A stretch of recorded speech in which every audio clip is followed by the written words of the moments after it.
क्या महंगा होगा, क्या सस्ता, कौन सा नया टैक्स लगेगा, किन शोबों से सस्ता खत्म किया जाएगा, आज सब पता चल जाएगा। अगले माली साल के लिए तकरीबन 17,600 अरब रुपए का बजट आज कौमी असम्बली में पेश किया जाएगा। तकरीबन 2,000 अरब रुपए के नए टैक्स आयद होंगे। जियो न्यूज़ ने बजट दस्तावेज हासिल कर ली। सरकारी मुलाजमीन की तनख्वाहों में 10% इजाफा और तमाम सैलरी स्लैब पर 2.5% टैक्स कम करने की तजवीज़। ग्रेड 1 से 16 के मुलाजमीन को 30% डिस्पैरिटी अलाउंस दिए जाने की भी तजवीज़। पेंशन में भी 10% इजाफे का इम्कान। पेट्रोलियम लेवी 78 रुपए फी लीटर से बढ़ाकर 100 रुपए फी लीटर करने की तजवीज़। पेट्रोलियम मसनूआत सिर्फ डिजिटल अदायगी से खरीदी जा सकेंगी। नकद पेट्रोलियम मसनूआत खरीदने पर 2 रुपए फी लीटर इजाफा अदा करने होंगे। नॉन फाइलर्स के लिए बैंक से 50,000 रुपए से ज्यादा कैश निकलवाने पर टैक्स की शरह बढ़ाकर 1.2% करने की तजवीज़।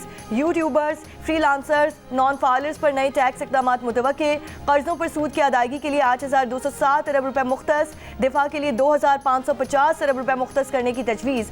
वज़ीर आज़म शहबाज शरीफ की ज़ेर सदारत मुआशी टीम का इजलास कुछ देर में होगा। इजलास में बजट तजावीज़ पर वज़ीर आज़म को ब्रीफिंग दी जाएगी।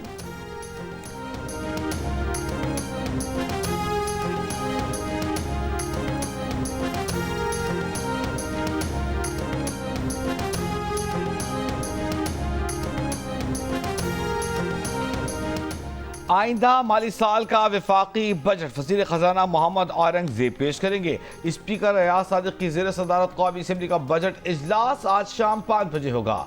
इजलास का 4 निकाती एजेंडा जारी। कौमी असम्बली के बजट सेशन की हिकमत अमली तय करने के लिए स्पीकर कौमी असम्बली ने पार्लिमानी रहनुमाओं का मशावरती इजलास आज शाम तलब कर लिया। मशावरती इजलास में अपोजिशन अरकान असद कैसर, बैरिस्टर गौहर समेत दीगर को शिरकत की दावत दी गई है।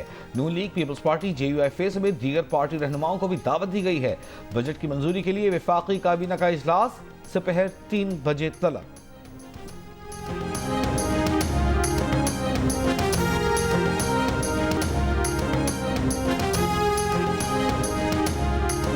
आइंदा बजट में कई अशिया पर एक्साइज ड्यूटी लगाने की तजवीज़। ज़राए के मुताबिक फ्रोजन फूड्स पर 5% इजाफी एक्साइज ड्यूटी की सिफारिश।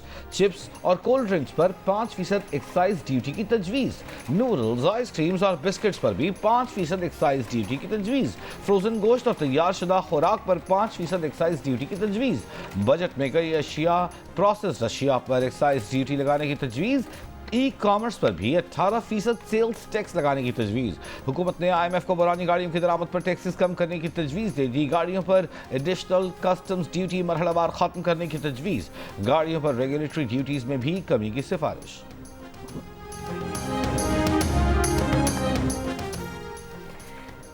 पाकिस्तान पर मजमूई कर्ज 76,000 अरब रुपए से तजावुज़ कर गया। मकामी कर्ज 51,518 अरब रुपए, जबकि बैरूनी कर्जा 24,489 अरब रुपए हो चुका है। GDP ग्रोथ 3.6% हदफ से कम रहकर 2.68% रही। जुलाई से मार्च तक 9 महीनों में वसूलियाँ 3,037 अरब रुपए, जबकि अखराजात 16,034 अरब रुपए के हुए। वज़ीर ख़ज़ाना मोहम्मद औरंगज़ेब ने रवा माली साल के इक़्तिसादी जायज़ा पेश कर दिया। बताया, माली साल के पहले 10 माह में अफराते ज़र 26% से कम होकर 4.7% पर आ चुकी है। ज़रई शोबे की ग्रोथ 2% हदफ के मुकाबले में सिर्फ 0.56% रही। अहम फसलों कपास, गंदम, गन्ना, मकई और चावल की ग्रोथ मजमूई तौर पर मनफी 13.49% रही। लाइव स्टॉक सेक्टर बेहतर रहा। शरह अफजाइश 3.8% हदफ के मुकाबले में 4.72% रही। सनती शोबे की ग्रोथ का हदफ 4.4% था, जो 4.77% रहा। बड़ी सनतों की ग्रोथ मनफी रही। अगर आप ग्रोथ के नंबर्स को देखें सर, उसमें कंस्ट्रक्शन और इलेक्ट्रिसिटी को अगर आप निकाल दें तो ये ग्रोथ 1% जो है वो कम हो जाती है। ये जो आगे हमने हायर ग्रोथ ट्रैजेक्टरी की तरफ जाना है, अगर हमारे डेटा के ऊपर बुनियादी सवालात उठेंगे और जो अजम्पशंस हैं लास्ट क्वार्टर की, वो भी अनरियलिस्टिक है। जो पब्लिश डेटा है, I would stand behind it for the simple reason कि ये PBS का डेटा नहीं है, प्लानिंग का डेटा नहीं है, गवर्नमेंट ऑफ पाकिस्तान का डेटा है। इसमें अगर आपके कोई स्पेसिफिक व्यूज़ हैं, आइडियाज़ हैं, कोई आपको झोल नज़र आती है, वो आप हमारे साथ ज़रूर शेयर कीजिए। मैं ये ज़रूर कहूँगा कि हम एक कोई स्टीयरिंग कमेटी बना दें, एक काउंसिल बना दें जिसमें सब स्टेक होल्डर्स मौजूद हों। लेकिन ये मुझे अपने जो मुतलकान जो मेरे कैबिनेट कॉलीग्स हैं उनके साथ डिस्कस करना पड़ेगा। This is my personal view. इख्तिसारी सर्वे में पेश किए गए आदाद शुमार को सहाफियों ने चैलेंज कर दिया। वजीर खजाना से सवाल किया गया कि उन्होंने तीसरी तिमाही के आदाद शुमार को बुनियाद बनाकर शरह नमू जारी कर दी, क्या ये शरह मुस्तनद तस्वुर की जाएगी? इस पर वजीर खजाना ने कहा कि वह अपने फैसले का दिफा करते हैं। ये आदाद शुमार हुकूमत पाकिस्तान के हैं, इसलिए इनके साथ जाएंगे। आपको इसमें कोई झोल नजर आता है तो हमें बताएं। उन्होंने कहा कि उनके ख्याल में इस पर एक स्टीयरिंग कमेटी या काउंसिल बनाई जा सकती है जिसमें तमाम स्टेक होल्डर्स शामिल हों, लेकिन इसके लिए उन्हें अपनी काबीना के वज़रा से बात करना पड़ेगी।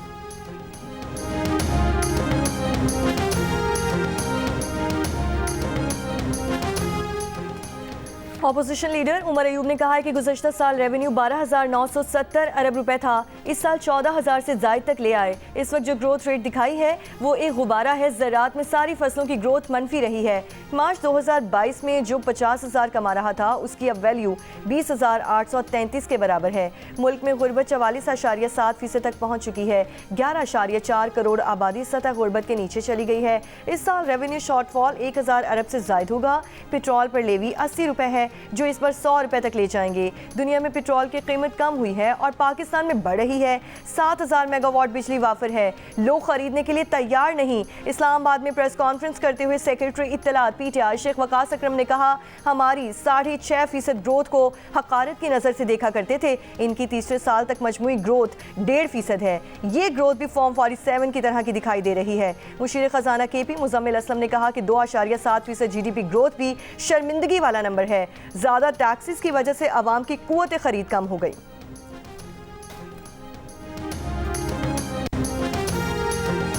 जिस सेक्टर पर जो टैक्स बनता है वो लेना चाहिए। फेयर टैक्सेशन से बिजनेस कम्युनिटी पर बोझ कम होगा। साबिक सदर Karachi chamber of commerce Anjum Nisar की बजट पर GNS की खुसूसी ट्रांसमिशन में गुफ्तगू। माहिर ज़राअत अली मलिक ने कहा कि गुज़िश्ता साल हुकूमत ने ज़राअत को सपोर्ट नहीं किया, किसान को सख्ती बर्दाश्त करना पड़ी। उम्मीद है इन्फ्लेशन कम होने के बाद ज़राअत की सपोर्ट प्राइस बेहतर हो जाएंगे। चेयरमैन पाशा सज्जाद मुस्तफ़ा का IT इंडस्ट्री के एक्सपोर्ट बढ़ाने के लिए नौजवानों पर 30 से 40 अरब रुपए सरमायाकारी का मशवरा। कहा AI, ब्लॉकचेन, क्रिप्टो जैसे नए एरियाज में सरमायाकारी से नौजवान नई टेक्नोलॉजी से हम आहंग हो सकेंगे।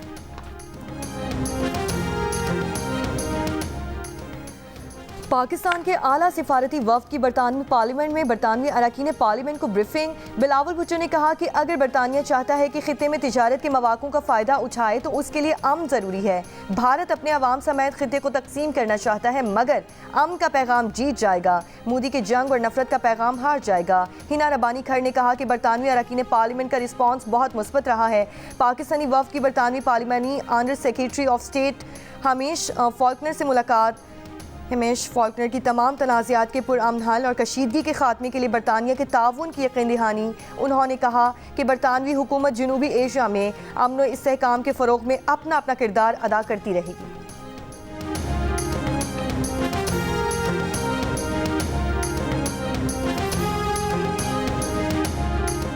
जनूब एशिया में मुज़ाकरात के ख़्वाह हैं, तसादुम के नहीं। हमारा पैगाम अमन का पैगाम है मगर बगैर किसी कमज़ोरी के। भारतीय एजेंडा कौम परस्ती और तासुब पर मबनी है। वाशिंगटन, न्यूयॉर्क, लंदन और ब्रसल्स के दौरों में हक़ाइक़ को उजागर किया। पाकिस्तानी सफारती वफ़द के रुकन शहरी रहमान का बरतानवी नशरियाती इदारे को इंटरव्यू। कहा कि जंग के दौरान हक़ाइक़ को मस्ख़ किया गया। भारतीय मीडिया ने जंगी जुनून का हवा दी। पहलगाम हमले का आज तक कोई सबूत नहीं मिला। पाकिस्तान पर बगैर सबूत के इल्ज़ामात लगाए गए। बिला जवाज़, बिला इश्तियाल हमला किया गया। पाकिस्तान को गैर ज़रूरी जंग का सामना करना पड़ा। दहशतगर्दी का शिकार तो हम हैं। हम चाहते हैं इलाके में दहशतगर्दी रुके। हमारे वजीर आजम ने कहा ये डायलॉग कीजिए, उन्होंने कहा नहीं जंग करेंगे। ठीक है, हमने कहा अच्छा चलिए बायलैटरली आप गुफ्तगू नहीं फरमाना चाहते तो आप ऐसा करें कि जो बैनुल अक़वामी अदारे हैं जैसे यूनाइटेड नेशंस हैं उनसे बात कर लें। उन्होंने कहा नहीं जंग करेंगे। हमने कहा अच्छा यार जंग करके देख लो। आ गई जंग का नतीजा सामने, तो अब फाइनली वहीं पे पहुंचे इतना नुकसान करके। वज़ीर आज़म ने भारत को कहा आए बात करें। भारतीय वज़ीर आज़म ने कहा नहीं, जंग करनी है। चले जंग हो गई, फिर इतने नुकसान के बाद फिर वही बातचीत पर आ गए। हम तो पहले से कह चुके हैं कि बातचीत होनी चाहिए। हम खिते में वो आज भी जंग चाहते हैं। पाकिस्तानी सिफारती वफ़द के रुकन मुसद्दक मलिक की प्रोग्राम जियो पाकिस्तान में गुफ्तगू कहा कि भारत की गुंडागर्दी की वजह से हमारा मुकदमा आसान हुआ। पहली बार आपने देखा कि पूरी दुनिया हमारे साथ खड़ी थी। पाकिस्तान को सिफारती सतह पर भी कामयाबी हासिल हुई। दुनिया ने भारत के रिवायती जंग में उनका कोई सानी ना होने, रफाल तैयारों और S-400 से मुतालिक बनाए गए हवे टूटते और फड़फड़ाते परिंदों की तरह रफाल गिरते देखे।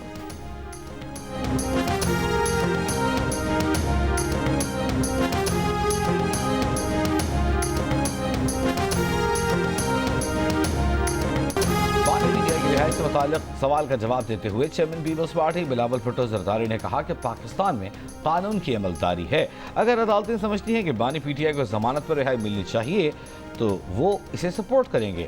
उन्हें नहीं पता कि इसके बारे में वो पहली बार सुन रहे हैं, लेकिन अगर ये सच है तो ये कानूनी अमल का हिस्सा है।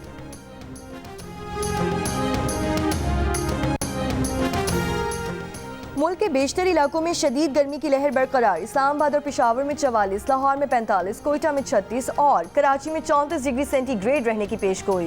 गुज़श्ता रोज़ डीजी खान जैकबाबाद में सबसे ज़्यादा 49 डिग्री, सरगोधा और सिबी में 48, गुजरांवाला, जहलुम, कसूर और मंडी बहाउद्दीन में 47 डिग्री सेंटीग्रेड रिकॉर्ड किया गया है।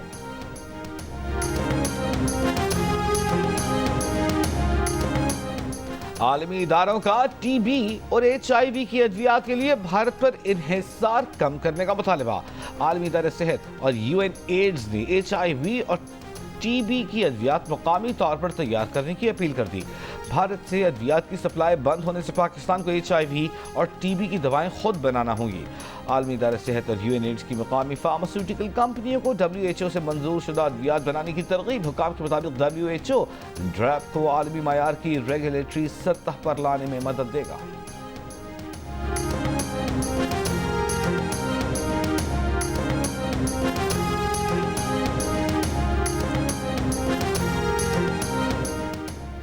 गैर कानूनी तारकीन वतन के खिलाफ छापों पर कैलिफोर्निया से मुजाहिरों का सिलसिला अमेरिका की कई रियासतों तक फैल गया।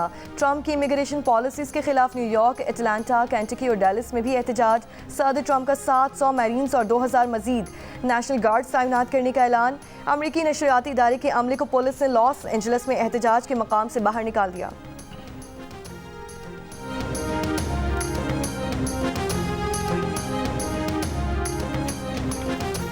खैबर पख्तूनख्वा का अगले माली साल का बजट 13 जून को पेश किया जाएगा। मुशीर खजाना मुज़म्मिल असलम का कहना है कि बजट का हजम तकरीबन 2000 अरब रुपए से ज्यादा होगा। अखराजात का तखमीना 1800 अरब रुपए से ज्यादा लगाया गया है। तरक्याती अखराजात में 40% इजाफा कर रहे हैं। तालीमी इमरजेंसी, सेहत कार्ड और बस सर्विस के लिए ज्यादा फंड्स मुख्तस किए जाएंगे। खैबर पख्तूनख्वा का ईद उल अज़हा पर मुल्क भर में 69,77,000 जानवर कुर्बान किए गए। टैनरीज एसोसिएशन के मुताबिक इस ईद पर 6 लाख से 10 लाख जानवर कम फरोख्त हुए। 30 लाख गायें, 34 लाख बकरे, 4 लाख भेड़ें और 1 लाख ऊँट कुर्बान किए गए। इस ईद पर जानवरों की कीमतों में कमी का रुझान देखा गया। कुर्बानी के जानवरों की फरोख्त का कुल तखमीना 500 अरब से कम है। गाय की कीमत में 25,000 से 1.5 लाख रुपए कमी रिकॉर्ड की गई। बकरे की कीमत में 10 से 50,000 रुपए तक इजाफा हुआ। इस साल खालों की मालियत का तखमीना 6 अरब 35 करोड़ रुपए लगाया गया है। जामिया कराची में वाटर बोर्ड की 36 इंच कतर की पाइपलाइन फट गई।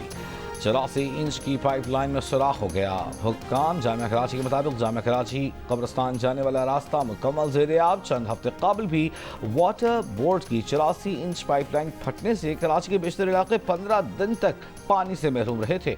वाटर बोर्ड के मुताबिक जामिया कराची में 36 इंच कतर की लाइन के जॉइंट में लीकेज हुई है। मरम्मती काम हंगामी बुनियादों पर जारी है। आज दोपहर तक मुकम्मल कर लिया जाएगा।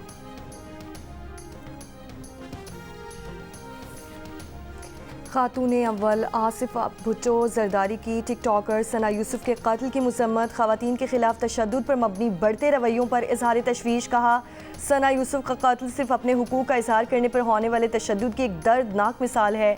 सना यूसुफ के साथ जो कुछ हुआ वो महज एक पुरतशद्दुद वाक़या नहीं बल्कि ना कहने की सज़ा थी। औरत की ना को तौहीन समझना और उसकी मर्जी को काबू में रखना दकियानूसी और जालिमाना सोच है। अमेरिका में पाकिस्तानी निजात डॉक्टर आसिफ महमूद बैनुल-अक़वामी मजहबी आज़ादी पर कमीशन के नायब चेयरमैन मुंतखब। आसिफ महमूद USCIRF के मुंतखब होने वाले पहले मुसलमान नायब चेयरमैन हैं। USCIRF के मुताबिक आसिफ महमूद जनूबी एशिया में इंसानी हुकूक के लिए काम कर रहे हैं। इमदादी सामान गजा लाने वाले जहाज मेडलिन से अगवा 12 इमदादी कारकुन इसराइली एयरपोर्ट के हिरासती मरकज़ मुंतकिल। कुछ देर में डिपोर्ट किए जाने का इम्कान। ट्यूनिस और अलजायर के सैकड़ों कारकुनों का काफिला गजा जाने के लिए मिस्र की रवा क्रॉसिंग की तरफ गामजन। गुज़श्ता 24 घंटों में इसराइल ने मजीद 60 फ़लस्तीनी शहीद कर दिए। 14 अफराद को इमदादी मरकज़ के करीब निशाना बनाया गया।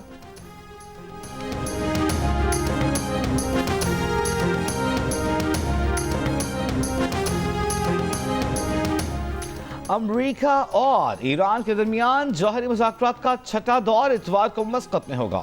ईरानी वज़ारत ख़ारजा का ऐलान। अमरीकी सदर ट्रंप ने कहा है कि ईरानी मुज़ाकरातकार सख्त मौक़िफ़ के हामिल हैं। ईरान के हवाले से हम बहुत ज़्यादा काम कर रहे हैं। पीर को इसराइली वज़ीर-ए-आज़म के साथ ईरान से मुताल्लिक़ भी बात हुई। ईरान के साथ बातचीत जमेरात को होगी। वो ऐसी चीज़ें मांग रहे हैं जो आप नहीं दे सकते। ईरान अफज़ूदगी करना चाहता है जो हम नहीं मान सकते।